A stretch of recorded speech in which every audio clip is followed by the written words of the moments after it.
the Naptime chef, and I don't know about you, but holidays are crazy in my house. This morning I took my daughter to meet Santa at Macy's. Then I went to Michael's to pick up the rest of the packaging for my Christmas gift bags. I just got my daughter down for her nap, and her nap time is my free time. Today I'm going to use this time to make some of my friends' Christmas presents. And today we're going to make 3-layer peppermint bark. This is a great recipe because it has 3 layers of chocolate, 2 layers of white, and 1 layer of bittersweet, which is just flavored with just the right amount of peppermint extract. It also has a little crunch from peppermint candies crushed on top. So let's get started. So we're going to start with melting 16 ounces of white chocolate in my double boiler. So I broke up the white chocolate into squares to make it easier to melt. And if you don't have a double boiler, that's not a problem. Just set a heat-proof bowl over a pot of simmering water and you have the exact same thing as you see here. My white chocolate is in the double boiler and I'm going to turn the heat onto medium. And this is going to get the water to just simmering and it will conduct the heat up to the porcelain insert and will melt the chocolate evenly without burning it. So the white chocolate is melting here in the double boiler nicely and smoothly, and I'm going to keep stirring it to make sure it stays smooth and everything gets melted in evenly. And one thing to remember when you buy white chocolate is make sure on the ingredients it says cocoa butter. That way you know you're not getting any fake chocolate, and you'll be surprised. There's a lot of fake chocolate on the market, so you want to make sure you buy good quality chocolate because that will make all the difference with taste. My white chocolate is melting nicely, and in the meantime I need to crush my peppermint candies. I have 30 peppermint candies here in a bag, and they're just the basic kind you can buy at any drugstore. And what we're going to do is crush them up so that we can scatter them on the bark in between the layers. It will add a really nice crunch and flavor. Now, to crush them, you use a good rolling pin. And anyone will agree with me, this is a very cathartic process, so be sure to enjoy yourself. I'm going to turn the camera off while I do this because it's loud, but this is how it goes. Well, all my frustrations are out and I feel better. Here are my peppermint candies. They're crushed into the size of about 1/8 of an inch and a little bit of dust in there. And we're going to scatter this on our bark when it's all ready to go. So now, let's go check on the white chocolate. We've melted 16 ounces of the white chocolate in the double boiler, and now it is a nice smooth consistency and it's completely pourable. So what we're going to do now is spread it on our pan, which I've lined with aluminum foil, and scatter it with a layer of peppermint candies. I've used my tape measure to outline a 9x12 rectangle on my pan, and I've lined the pan with aluminum foil.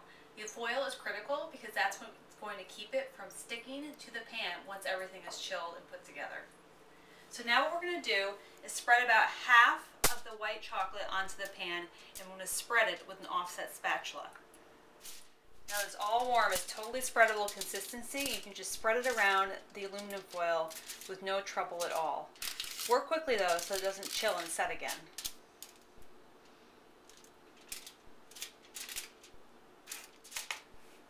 Now the chocolate is all in one even layer, and we're going to scatter it with about 1/4 cup of the crushed peppermint candies. Just scatter it on nicely with your hands, and it's about as even a pattern as you can make.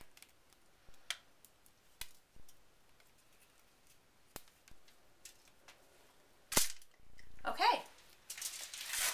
The first part is done. Now we're going to put it in the refrigerator and let it chill for 15 minutes before moving on to the second layer of dark chocolate. Now, nap time is my free time, so while this is chilling, I'm going to use the time to get a few other things done around the house.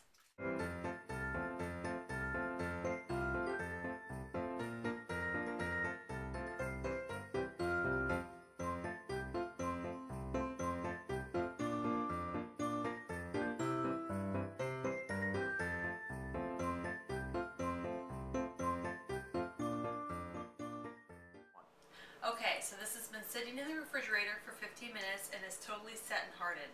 Now we're going to start with the second layer of dark chocolate. I have 8 ounces of bittersweet chocolate in here, and I've measured out 6 tablespoons of heavy cream and 3/4 teaspoon of good quality peppermint extract. Pour it in. And because this is in a saucepan, I'm going to turn the heat on medium-low so that it melts very gently and does not burn. The reason I'm not using a double boiler on this is because it will melt just as quickly in the heavy bottom saucepan, and there's only half the amount of chocolate in here than there was of the white chocolate. So this will be a much faster and simpler way to do this. Okay, so scrape down the pan to make sure you get all the chocolate out. And we're going to put it on top of the white chocolate, and then we're going to spread it with our offset spatula.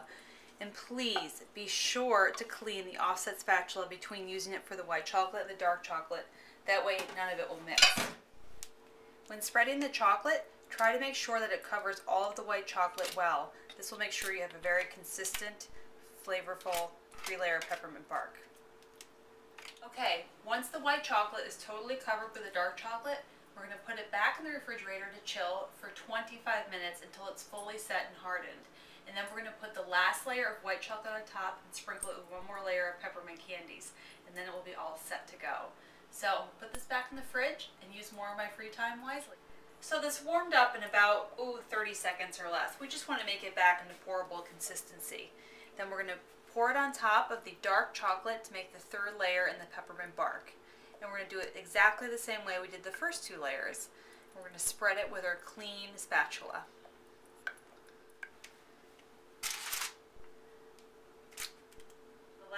Very last step is to put on the rest of the crushed peppermint candies, and that's what's going to give it the crunch and the extra peppermint taste. And I tend to do about 1/4 cup to 1/2 cup of the candies, but you can really put on as many as you want. If you want more, go for it. The last layer of the white chocolate sat in the refrigerator for about another 20 minutes, and then everything was totally hard and ready to eat. So I peeled off the back of the aluminum foil and scored it with a knife and broke it into bite-sized pieces this big. And now what we're going to do is get them ready to put in our gift packages. And I have these great tins I picked up at Michael's today. They're inexpensive and beautiful packaging.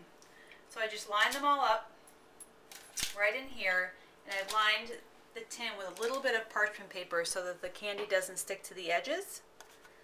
I'm going to put this in my gift bags with my apricot jam, and I can't wait to give them to all my friends. I'm Kelsey the Naptime Chef. Thanks for cooking with me. We look forward to seeing you again soon.